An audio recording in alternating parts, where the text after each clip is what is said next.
अस्सलाम वालेकुम नाज़रीन, मेरा नाम है हारून इजाज। उम्मीद करता हूँ आप सब खैरियत से होंगे।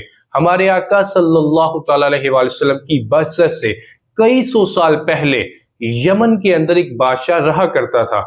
इस बादशाह का नाम था रबिया बिन नसर। नाज़रीन, बहुत ही रहमदिल बादशाह था, अपनी रियाया के साथ बहुत ही ज्यादा प्यार करने वाला था और बहुत ही अदल के साथ, इंसाफ के साथ निजाम कायम किए हुए था और बहुत ही अच्छे तरीके के साथ यमन के अंदर हुकूमत कर रहा था। एक रात इसी बादशाह ने एक बहुत ही अजीबो गरीब ख्वाब देखा, एक ऐसा ख्वाब जिसने इस बादशाह को बिल्कुल ही खौफजदा करके रख दिया। नाज़रीन, जब इसने ये ख्वाब देखा तो अगले दिन इसने दरबार लगाया। दरबार के अंदर इसने तमाम नजूमियों को, काहनों को इकट्ठा किया।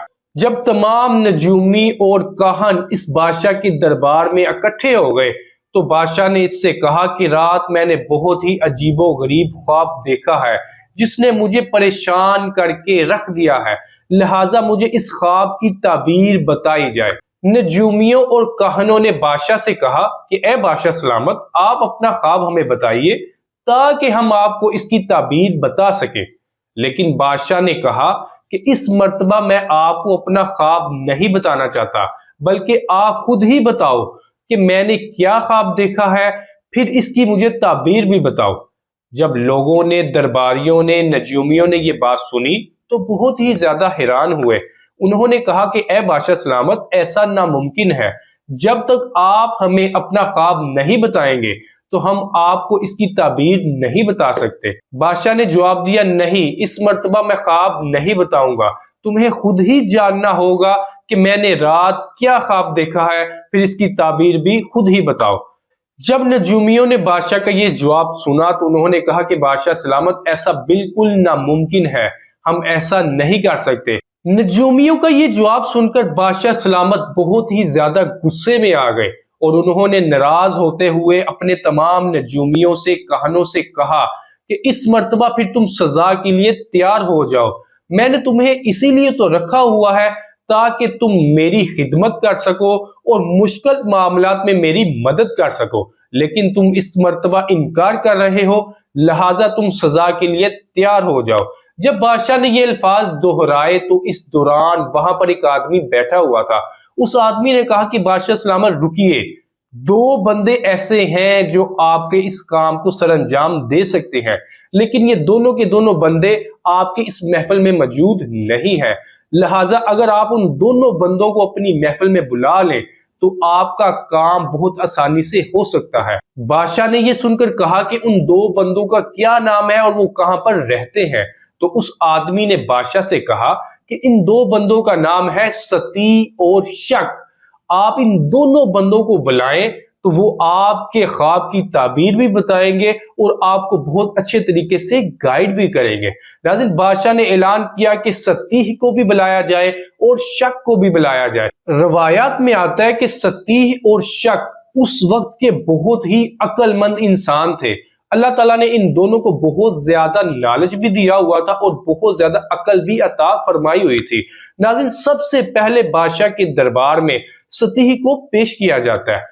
जब सतीह बादशाह के दरबार में आता है तो बादशाह भी इससे वही सवाल करता है कि रात मैंने एक बहुत ही डरावना ख्वाब देखा है जिसकी वजह से मैं बहुत ही ज्यादा खौफजदा हो चुका हूं, लिहाजा तुम मुझे इस ख्वाब की ताबीर भी बताओ और इस ख्वाब के मुतल्लिक भी बताओ कि मैंने रात क्या ख्वाब देखा है। ये सुनकर सती ने बहुत ही प्यारे अंदाज में बादशाह को जवाब दिया कि बादशाह सलामत, ये तो कोई मुश्किल काम ही नहीं है, ये तो बहुत ही आसान काम है, मैं आपको आपका ख्वाब भी बताता हूं, फिर इसकी ताबीर भी बताता हूं। तो बादशाह कहता है कि सबसे पहले मुझे उस ख्वाब के मुतल्लिक बताओ जो मैंने रात देखा है। सती बादशाह को जवाब देता है कि बादशाह सलामत, आपने रात जो ख्वाब देखा है वो कुछ इस तरह से है कि आपने एक आग का शोला देखा है जो अंधेरियों में से निकला है और तहामा की सरजमीन में आकर गिर गया है और यहाँ पर मौजूद तमाम इंसानों को और तमाम चीजों को इस शोले ने जलाकर राख कर दिया है। जो ही सती ने ये ख्वाब बयान किया तो बादशाह ने कहा, बिल्कुल तुमने ठीक कहा। बादशाह ने सती को जवाब दिया कि ए सती, तुमने तो बिल्कुल एग्जैक्ट वही ख्वाब बयान किया है जो रात मैंने देखा था। نہ تو تم نے اس خواب کے اندر کوئی اضافہ کیا ہے اور نہ ہی تم نے اس خواب کے اندر کوئی کمی کی ہے۔ بادشاہ بہت ہی زیادہ خوش ہوتا ہے۔ اس کے بعد بادشاہ اس کو کہتا ہے کہ اب مجھے تم اس کی تعبیر بھی بتاؤ۔ سطیح بادشاہ کو جواب دیتا ہے کہ اے بادشاہ سلامت، اس خواب کی تعبیر کچھ اس طرح سے ہے کہ حبشہ کی سرزمین سے ایک لشکر اٹھے گا۔ وہ لشکر آپ کے ملک یمن پر حملہ کرے گا۔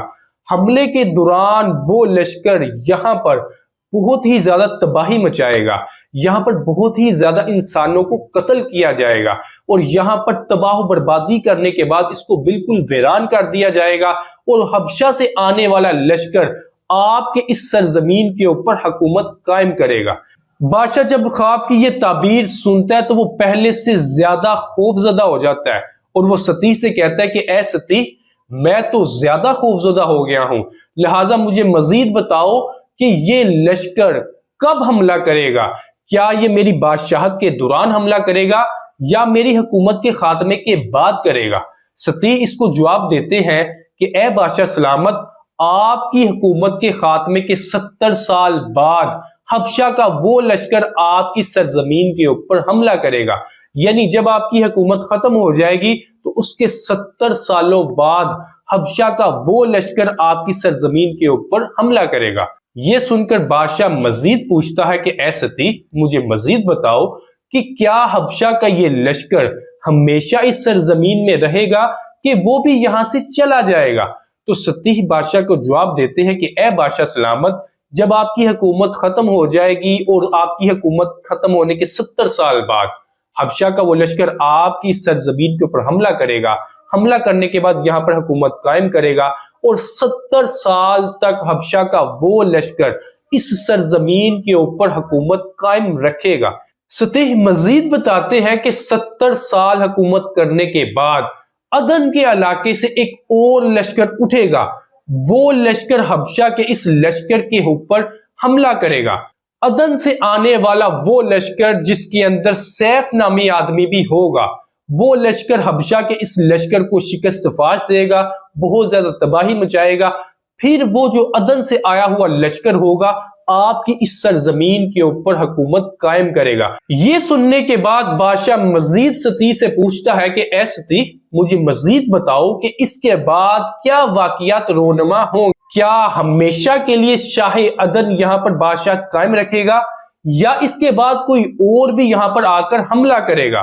یہ سن کر سطیح بادشاہ سلامت کو جواب دیتے ہیں کہ اے بادشاہ سلامت، اس کے بعد نبی آخر الزمان حضرت محمد مصطفیٰ صلی اللہ تعالی علیہ وسلم کا ظہور ہوگا۔ جب آپ صلی اللہ تعالی علیہ وسلم کا ظہور ہو جائے گا تو آپ کے ظہور کے بعد آپ کے جو فالوورز ہوں گے، جو مسلمان ہوں گے، جو آپ کی پیروی کرنے والے ہوں گے، جو آپ کے صحابہ کرام ہوں گے، ان کا ایک لشکر آپ کے اس علاقے کے اوپر حملہ کرے گا اور یہاں پر جو عدن کی حکومت قائم ہو چکی ہوگی اس حکومت کا خاتمہ کرے گا۔ پھر قیامت تک آپ کے اس ملک یمن میں مسلمانوں کی حکومت قائم رہے گی۔ بادشاہ حیران ہو جاتا ہے کیونکہ بادشاہ ایک بت پرست تھا، وہ قیامت پر یقین نہیں رکھتا تھا، اس لیے وہ دوبارہ سطیح سے پوچھتا ہے کہ اے سطیح، مجھے قیامت کے متعلق بتاؤ، میں تو قیامت پر یقین نہیں رکھتا، کیا واقعی قیامت برپا ہوگی؟ تو سطیح جواب دیتے ہیں کہ اے بادشاہ سلامت، قیامت بالکل برحق ہے، دوزخ اور جنت بالکل برحق ہے۔ قیامت ایک ایسا دن ہے جب تمام لوگوں کو، تمام بادشاہوں کو، تمام رعایا کو اللہ تعالیٰ کی بارگاہ میں پیش کیا جائے گا اور وہاں پر ان تمام لوگوں کا، بادشاہوں کا، تمام رعایا کا حساب و کتاب لیا جائے گا اور ان کے حساب و کتاب کے عوض ان کو جنت اور دوزخ نوازی جائے گی۔ جن کے اعمال اچھے ہوں گے ان کو جنت عطا کی جائے گی اور جن کے اعمال برے ہوں گے ان کو دوزخ کے اندر داخل کیا جائے گا۔ یہ سن کر بادشاہ سطیح سے کہتا ہے کہ اے سطیح، جو بھی تم نے مجھے بیان کیا ہے کیا واقعی یہ بالکل سچ ہے؟ یہ سن کر سطیح بادشاہ کو جواب دیتے ہیں، اے بادشاہ سلامت، مجھے شام کی سرخی کی قسم، مجھے اول شب کی سیاہی کی قسم، مجھے آخر شب کی روشنی کی قسم، یہ جو بھی میں نے آپ کے سامنے بیان کیا ہے ایسا ہو کر رہے گا۔ सतीह ने जब बादशाह रबिया बिन नसर के इस ख्वाब की ताबीर बयान कर दी तो ताबीर सुनने के बाद बादशाह ने कहा कि अब शक को मेरी बारगाह में पेश किया जाए। नाज़रीन, सतीह के बाद उस दूसरे शख्स जिसका नाम शक है उसको दरबार बादशाहत के अंदर पेश किया जाता है। जब शक बादशाह के दरबार में आ जाते हैं तो बादशाह इनसे भी वही सवालात पूछता है जो सतीह से पूछे गए थे। जब शक के सामने ये तमाम सवालात पेश किए जाते हैं तो आप भी वही जवाब देते हैं जो सतीह ने बहुत पहले दे दिए थे। बादशाह शक से मजीद पूछते हैं कि मुझे ये बताओ कि जिस नबी का जिक्र, जिस पैगंबर का जिक्र तुम कर रहे हो वो किस कौम से होंगे, वो किस मुल्क से होंगे, और मुझे क़यामत के मुतल्लिक बताओ कि वो किस दिन वाक़िया होगी, और मुझे ये भी बताओ कि उसमें कितनी देर बाकी है। तो शक उनको कहते हैं कि पैगंबर सल्लल्लाहु अलैहि वसल्लम कौमे कुरैश से होंगे। शक बादशाह को मजीद कहते हैं कि क़यामत का दिन उस वक्त होगा जब तमाम बादशाहों को, तमाम लोगों को मैदाने महशर के अंदर अल्लाह ताला की बारगाह में हाजिर किया जाएगा और वहां पर इन तमाम लोगों का हिसाबो किताब लिया जाएगा। इनके तमाम अमाल इनके सामने पेश किए जाएंगे। जिन लोगों के और जिन बादशाहों के अमाल अच्छे होंगे अल्लाह ताला इन तमाम लोगों को जन्नत में दाखिल करेगा और वहां पर इनको इनामात से नवाजेगा, और जिन लोगों के और बादशाहों के अमाल बुरे होंगे अल्लाह ताला क़यामत वाले दिन इन तमाम लोगों को जहन्नम के अंदर दाखिल कर देगा और वहां की जिंदगी बहुत ही दर्दनाक है। बादशाह के दरबार में जिस तरह सतीह ने तमाम सवालात के सही जवाब दिए, सेम इसी तरह शक ने भी बादशाह के तमाम सवालात के सही जवाब दे दिए। इस गुफ्तगू के बाद बादशाह अपने अमाल की वजह से बहुत ही ज्यादा परेशान हुआ, यहां तक कि उसने रोना शुरू किया। रोते रोते बादशाह रबिया बिन नसर बेहोश हो गया।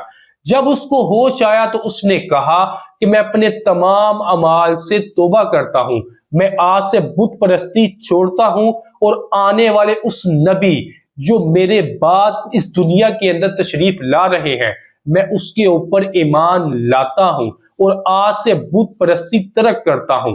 रबिया बिन नसर नामी इस बादशाह ने जब तौबा कर ली, इस्तिगफार कर लिया और हमारे आका सल्लल्लाहु अलैहि वसल्लम पर ईमान ले आया तो उसने सोचा क्यों ना मैं अपने खानदान और आलो औलाद के लिए भी कुछ बेहतर अमल कर जाऊं। तो उसने सोचा जो 70 साल बाद लश्कर हमारे इस सरजमीन के ऊपर हमला करने वाला है मैं उससे बचाव का कोई तरीका अख्तियार करता हूं। रबिया बिन नसर नामी इस बादशाह ने अपनी औलाद और अपने खानदान को शाह किसरा के पास भेज दिया और साथ में एक लेटर भी लिखा। इस लेटर के अंदर उसने शाह किसरा से ये अर्ज की कि मेरे इस खानदान को अपने पास रहने की इजाजत दी जाए। जब ये खानदान, ये आल औलाद शाह किसरा के दरबार में पहुंचा तो शाह किसरा बहुत ही ज्यादा खुश हुआ। उसने इन तमाम लोगों को अपने पास रहने की जगह भी दी। शाह किसरा ने हीरा नामी शहर के अंदर इन तमाम लोगों को आबाद किया जो रबिया बिन नसर की जानिब से भेजे गए थे।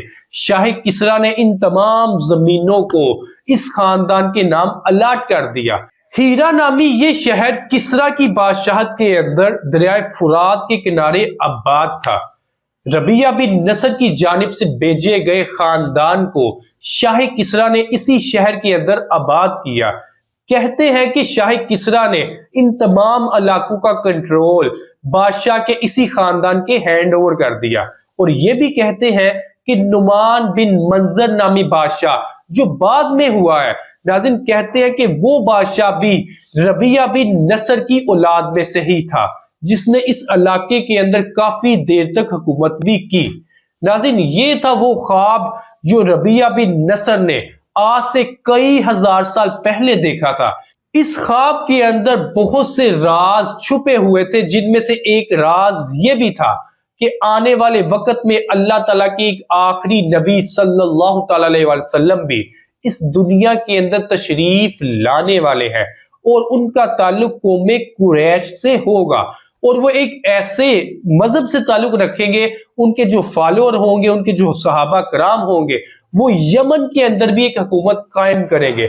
वो एक ऐसी हुकूमत कायम करेंगे جو قیامت تک رہے گی، یعنی نبی پاک صلی اللہ علیہ وسلم کے فالوور، آپ کے صحابہ کرام، آپ کے مسلمان یہاں پر ایک ایسی حکومت قائم کریں گے جو رہتی دنیا تک قائم رہے گی، یہاں تک کہ قیامت برپا ہو جائے گی۔ اگرچہ بت ہے جماعت کی آستینوں میں، مجھے ہے حکم اذان لا الہ الا اللہ۔ تھینک یو، اللہ حافظ، پاکستان زندہ باد۔